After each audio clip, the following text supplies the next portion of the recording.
Today we have an LG washer dryer that won't drain. It's giving us the OE error, and it's very common.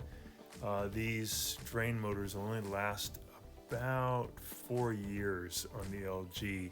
Kind of cheap, and we have to replace them. So we're going to unplug it. We're going to replace this one. Pretty easy to do on your own. You want to unplug it and then get the machine pulled away from the wall by about 2.5 to 3 feet. And you could pull off this little cover here to let any water drain out, because if it's not draining because of a bad motor, you might have a lot of water caught in there. So you want to get all the water that you can out before we replace the drain motor. So we got it leaned back about 45 degrees against the wall, so it's nice and secure. You might want to put something underneath it too, just to be really safe. We're going to open up this drain coin trap door, and we're going to take out these 2 screws with the Phillips head screwdriver.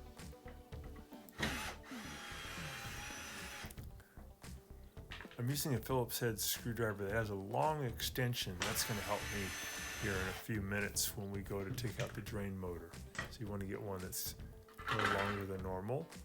I'm going to take this bottom plate off. I'm going to use a flathead screwdriver to pry on these clips here, and then I'll do it on the same on this side. I can get this plastic cover off, and then I'll have pretty good access to the drain motor.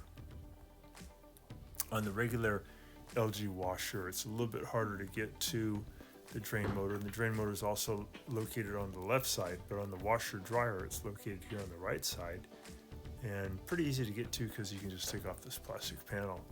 So here's our drain motor. We're going to pull off the 2 power connecting wires, and then we'll get them out of the harness here and push them off to the side.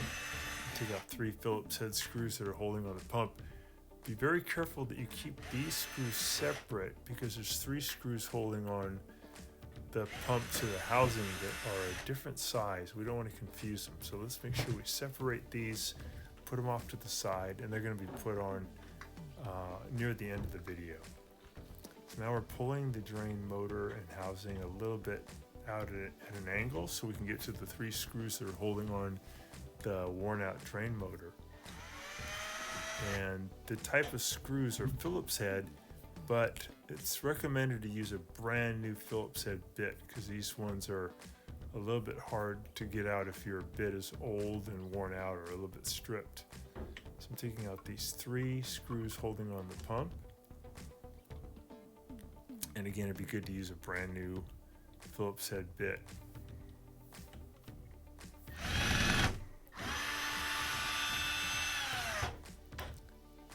These screws are a little bit fatter than the ones that were holding the drain housing onto the frame. This one's a little shorter, a little bit fatter. So now we're going to wiggle off the old pump.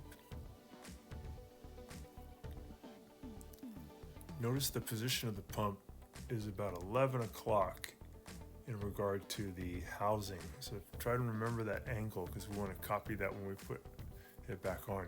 Notice that this screw here that we're taking out of the old one goes here on the right side of the new motor.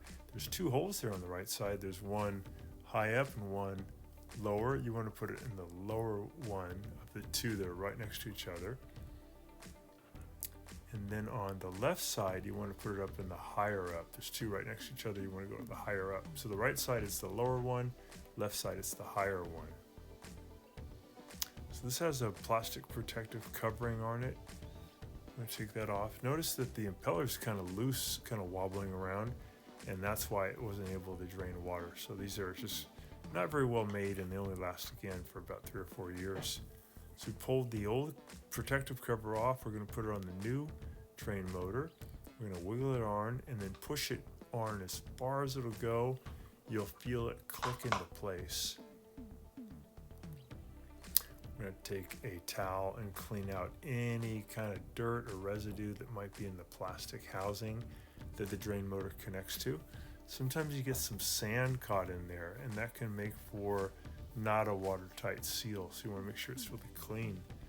So now we're putting the new drain motor onto the housing. I'm going to wiggle it in. again, notice that its position is at about 11 o'clock, 10:30, 11 o'clock. So I'm going to put in these screws now and hold it. Here's the one on the right side. So we're going to go righty-tighty. You want to get these screws as tight as you can. Remember, use a brand new Phillips head bit, and it'll be easier. Tighten up the one at the bottom.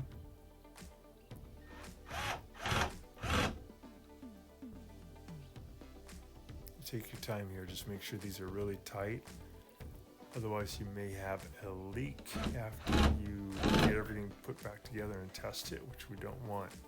So go a little bit extra here to make sure that these are very tight. We have one more screw left on the left side, and there's two holes there. You want to go to the one that's highest up, right next to each other, but go to the one that's highest up. And then we're going to tighten that one up.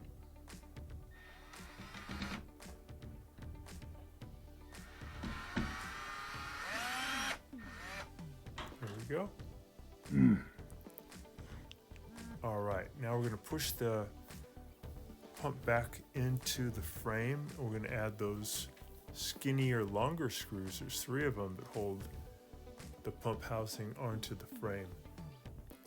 And we kept them separate so we wouldn't confuse them and try and put them in to the drain motor installation. Get these in there tight.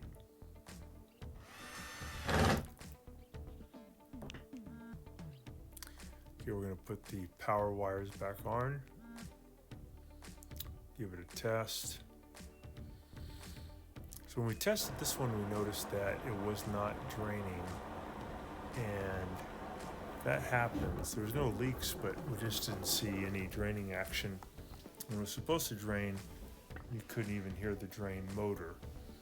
So if that happens, there's a few things you can check here. Go over how to do the checks. I'm just filling it with a little more water, so I'm making sure there's no leaks. This is in the early part of the cycle.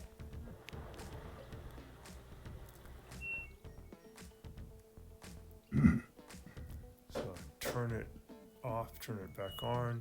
I'm going to press the speed spin button to go to high speed spin. I'll press start. And that's a way to get to the drain feature a little bit faster, than you don't have to wait for the whole cycle. So when you press start, you should get the drain function. We just didn't hear the drain motor kick in. So we're going to try a few things. We emptied out all the water. And I'm going to open up the coin trap here and make sure there's nothing caught. So the coin trap looks good. I don't see any obstructions.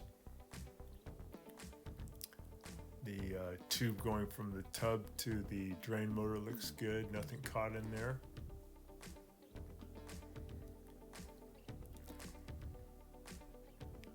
So this tube that goes from the drain motor and goes to the drain exit tube, we're going to take it off and make sure there's nothing caught in it. Pulling that off, wiggle it. I'm going to look in there. Check the where the corner is, where it makes the turn. Make sure there's no coins or anything caught in there. It looks good. Put that back on.